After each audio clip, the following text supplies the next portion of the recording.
Welcome to Shahi effect.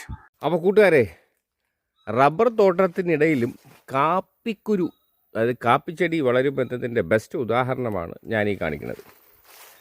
ഇത് ഒരു rubber തോട്ടമാണ്. ഞാൻ ഇതിനു മുന്നേ കാണിച്ചിട്ടുണ്ട്. സ്വന്തം തോട്ടമാണേ. അപ്പോൾ കാപ്പിക്കുരു റബ്ബർ തോട്ടത്തിനിടെ ഇടവിളയായിട്ട് നമുക്ക് പല കൃഷിയും ചെയ്യാം. ഇപ്പോൾ ജാതി വയ്ക്കാം, ഇതിൻ്റെ കമുക്, അതും അത്യാവശ്യം ഇതിൻ്റെ കമുക് വയ്ക്കാം, പിന്നെ ജാതി വയ്ക്കാം, ഗ്രാമ്പു വയ്ക്കാം, കാപ്പിച്ചെടി വയ്ക്കാം. ഒരു മൾട്ടി കൃഷിയാണ്. അപ്പോൾ ഞാൻ ഇന്ന് നിങ്ങളെ കാണിക്കാൻ ഉദ്ദേശിക്കുന്നത് ഈ കാപ്പിക്കുരുവിനെ കുറിച്ചുള്ളൊരു ചെറിയ, ഇത് നമ്മൾ അങ്ങ് എന്താണ് മലയോര, ശരിക്കും പറഞ്ഞാൽ അങ്ങ് വലിയ സംഭവമുള്ളൊരു സ്ഥലമല്ല. വെള്ളറട, നമ്മുടെ മലയോര ഗ്രാമം, റബ്ബറിൻ്റെ കേന്ദ്രമാണ്. അമ്പൂരിപ്പോണ്ട, വെള്ളറട. അപ്പോൾ അവിടെ എൻ്റെ ഈ തോട്ടത്തിലെ കാപ്പിയെക്കുറിച്ചൊരു ചെറിയ വിവരണം നടത്താനായിട്ടാണ് ഈ കൊച്ചു വീഡിയോ. വലിയ സംഭവമല്ല, പക്ഷേ എനിക്കിത് വലിയ സംഭവമാണ്. കാരണം കൃഷിയെ ഇഷ്ടപ്പെടുന്ന ഒരാളാണ് ഞാൻ. അപ്പോൾ വലുതായിട്ട് കിട്ടിയില്ലെങ്കിലും അവിടെ ഇവിടെ കുറച്ച് കാപ്പിക്കുരു വെച്ചാലേ ഇഷ്ടംപോലെ നമുക്ക് വീട്ടാവശ്യത്തിനുള്ള കാപ്പിക്കുരു കിട്ടും. അത്യാവശ്യം കമ്പോളത്തിൽ കൊണ്ടുവിട്ടാലേ, ആരോ പറഞ്ഞ പോലെ ഈ നാട്ടിൻപുറത്തൊരു ചൊല്ലുണ്ട്, വെള്ളം കുടിക്കാനുള്ള പൈസ കിട്ടുമെന്ന് പറഞ്ഞ പോലെ കിട്ടും. അപ്പോൾ അതൊന്ന് കാണിക്കാനാണ് ഞാൻ ഈ സാഹസം കാണിച്ചത്. പലതരം കാപ്പി ഉണ്ട് കേട്ടോ. ഈ ചിലതിലേക്ക് നമ്മൾ എന്ത് ചെയ്യണം, ഈ ഒടിച്ചു വിടണം, ചിലതിന് ഒടിച്ചു വിടണ്ട. അപ്പോൾ ഒരുപാട് തരം കാപ്പിച്ചെടികളുണ്ട് വെറൈറ്റി ആയിട്ട്. അപ്പോൾ ഞാനിത് ഓരോന്നിങ്ങനെ പരീക്ഷിച്ചാണ് വെക്കാറുള്ളത്. അപ്പോൾ അത്യാവശ്യം ഇത് വിളഞ്ഞു കഴിഞ്ഞു. അപ്പോൾ അത് പറിക്കാനായിട്ടുള്ള പരിപാടിയാണ്. അപ്പോൾ തോട്ടത്തിൽ ഇറങ്ങി ഇനി ഇതിനെയൊക്കെ ഒരു കൊച്ചു പറിച്ചെടുക്കണം. അപ്പോൾ അത് വിളഞ്ഞിട്ടുണ്ട് സാധനം. ഇത് പഴുത്ത് തുടങ്ങിയാൽ അതായത് പാകമായി എന്നാണ് അർത്ഥം. അപ്പോൾ ഇത് പഴുത്ത കുരു വന്നു. അപ്പോൾ ഇനി നമുക്ക് ധൈര്യമായിട്ട് കാപ്പി കുരു പറിക്കാം. ഇതാണ്ട, ഇതാണ് നമ്മളെ കാപ്പിക്കുരു. പാകമായിട്ടുണ്ട്, നല്ല വിളഞ്ഞിട്ടുണ്ട്. അത് പഴുത്ത് കഴിഞ്ഞാൽ പാകമായി എന്നാണ് അതിനർത്ഥം.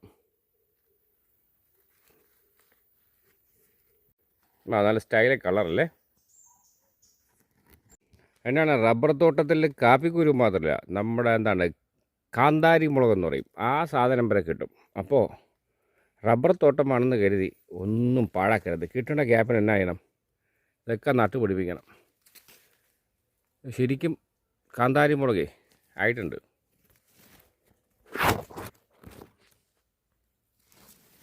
എന്താ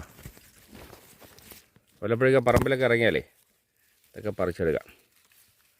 കണ്ട, പാകമായി,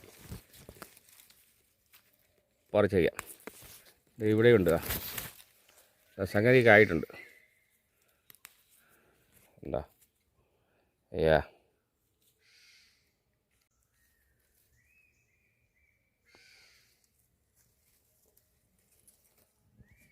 കാന്താരി മുകളിലൊക്കെ അങ്ങനെ വലിയ പരിചരണമൊന്നും വേണ്ട. ഇതൊരു തെങ്ങിൻ്റെ മൂട്ടിലാണ് ഈ സംഗതി നിൽക്കണതേ. അങ്ങനെ തോട്ടത്തിൻ്റെ ഇടയിൽ അവിടെ ഇങ്ങനെ കുറേ ഇതാണ് ഈ കാന്താരി മുളക് വെച്ചിട്ടുണ്ട്. ഇങ്ങനെ ഒരു മഴക്കാലത്ത് വെറുതെ നട്ടാൽ മതി. അപ്പോൾ ഇത് പിന്നെ അത് തന്നെ അങ്ങ് പൊടിച്ചോളും. ഇതിന് പ്രത്യേകിച്ച് വളമൊന്നും വേണ്ട. ഇതൊക്കെ ഇട്ടേ വലിയ സംഭവമൊന്നും വേണ്ട, വലിയ കെയറിങ് ഒന്നും വേണ്ട. പക്ഷെ പിടിച്ച് കിട്ടിയാലേ ഇത് കണ്ട ഒരു 10 കൊല്ലമൊക്കെ സുന്ദരമായിട്ട് ഇതിൽ നിന്ന് എന്നാ പറ്റും, മുളക് കിട്ടും. അപ്പോൾ മറക്കണ്ട കേട്ടാ, റബ്ബർ തോട്ടത്തിലൊക്കെ എവിടെയെങ്കിലൊക്കെ ഗ്യാപ്പ് ഉണ്ടെങ്കിൽ അവിടെയൊക്കെ എന്തെങ്കിലുമൊക്കെ നട്ടുപിടിപ്പിക്കണം. അപ്പോൾ എന്തൊക്കെ കണ്ടു നമ്മൾ? റബ്ബർ തോട്ടത്തിലെ കാപ്പിച്ചെടിയും എന്നാണ് കുരുമുളകുണ്ട്, പിന്നെ ഈ പറഞ്ഞ പോലെ കാന്താരി. ഇത് വേണ്ട, പഴുത്തിട്ടുണ്ട് സാധനം.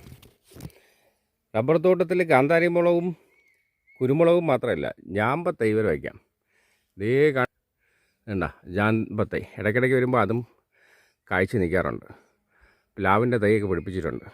എന്തായാലും കായ്ച്ചു തുടങ്ങി. കാപ്പിക്കുരു അതും കായ്ച്ചു.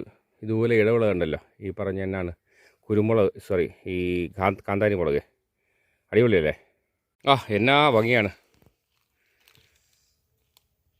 നല്ല വിളഞ്ഞു നിൽക്കുന്ന കാന്താരി മുളക്. റബ്ബർ തോട്ടത്തിൽ റബ്ബർ മാത്രമല്ല, കുരുമുളക് മാത്രമല്ല, ജാതി മാത്രമല്ല, ഗ്രാമ്പു മാത്രമല്ല, പപ്പായയും കായ്ക്കും. പിന്നെ എന്നാണ് ജാമ്പത്തയും കായ്ക്കും. അപ്പോൾ റബ്ബർ തോട്ടത്തിൽ ഇടവിളയായിട്ട് എന്തൊക്കെ നടാൻ പറ്റുമോ അതൊക്കെ നടുക. ഒരു സ്ഥലവും വെറുതെ പാഴാക്കണ്ട. അത് മാത്രമല്ല, നാരകച്ചെടി, നമ്മുടെ നാരങ്ങയില്ലേ, നാരങ്ങ ചെടി വരെ റബ്ബർ തോട്ടത്തിൽ വളരും എന്നതിൽ യാതൊരു സംശയം വേണ്ട. ഇതൊക്കെ എൻ്റെ സ്വന്തം തോട്ടത്തിൽ ഞാൻ നട്ടത് തന്നെയാണ്. അപ്പോൾ അതുകൊണ്ട് ഇതിലൊരു കൃത്രിമത്വവും ഇല്ല എന്നതാണ് സത്യം. അപ്പോൾ ഉള്ള ഭൂമിയിലെ മാക്സിമം പറ്റാവുന്നിടത്തൊക്കെ കൃഷി ചെയ്യുക. മറ്റൊരു നാരങ്ങാ ചെടി, ജാതി മരവും നട്ടിട്ടുണ്ട്. താഴെയൊക്കെ വലിയ മരങ്ങളാണ്. പിന്നെ എല്ലാം കൂടെ അവിയലാക്കണമെന്ന് വിചാരിച്ചിട്ടാണ്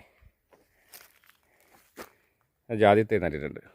ഇപ്പോൾ ജാതി സീസണല്ല, പൂക്കാറായ സീസണല്ല. ഞാൻ അതോടെ കാണിച്ചു തന്നെ അടുത്ത വീഡിയോയിൽ ജാതിക്ക ദൈവന് മുന്നേ കാണിച്ചിട്ടുണ്ട്. പിന്നെ കിട്ടിയ ഗ്യാപ്പിൽ ഞാനൊരു ജാതി തൈ അവിടെ നട്ടിട്ടുണ്ടേ. ചോലയിൽ അത്യാവശ്യം ചോല വേണം ജാതി തൈ.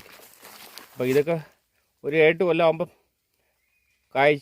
പൂത്ത് കായ്ച്ചേ ജാതിക്ക പറിക്കാം. നമ്മുടെ സീതപ്പഴം അതുകൊണ്ട് ഇപ്പോൾ മഞ്ഞ് കാലമല്ലേ, സംഗതി കായ് വന്നിട്ടില്ല. അപ്പോൾ ഇനി അടുത്ത വീഡിയോയിൽ കായൊക്കെ വരുമ്പോൾ ആ സീസണിൽ കൂടെ കാണിക്കാം കേട്ടോ. ഇത് ആനമുന്തിരി എന്ന് പറയും. അതും ഇപ്പോൾ സീസണല്ല. ഇത് ഗ്രാമ്പുവാണേ. റബ്ബർ തോട്ടത്തിൽ ഗ്രാമ്പുവും പൊടിക്കും കായ്ക്കും.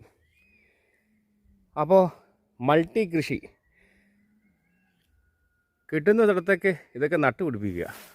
എന്നിങ്ങനെ പ്രത്യേകിച്ച് പരിഗണന അല്ല, പരിപാലനമൊന്നും വേണ്ടേ, തന്നെ ഇതൊക്കെ പൊടിച്ചോളും പ്രകൃതിദത്തമായിട്ടേ. ആ മഴക്കാലത്തൊന്ന് വെച്ച് പിടിപ്പിച്ചാൽ മതി.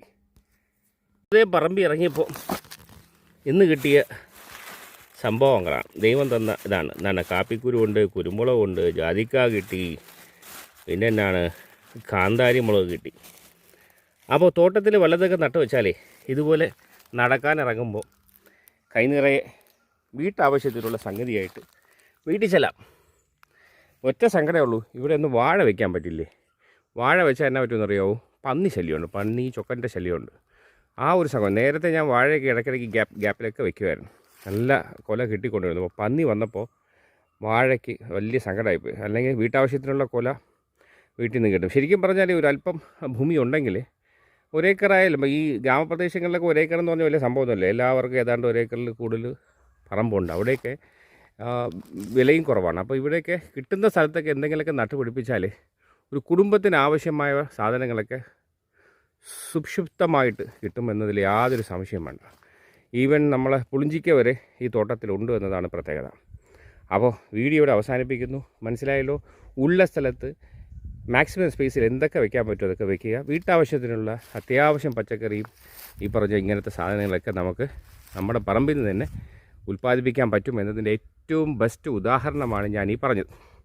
അപ്പോൾ കാണാം അടുത്ത വീഡിയോയിൽ. ബൈ. പുതിയ വിശേഷങ്ങളുമായി വീണ്ടും കാണാം. അതുവരെ ഏവർക്കും ഷാഹി ഇഫക്റ്റിൻ്റെ സി ഓഫ്.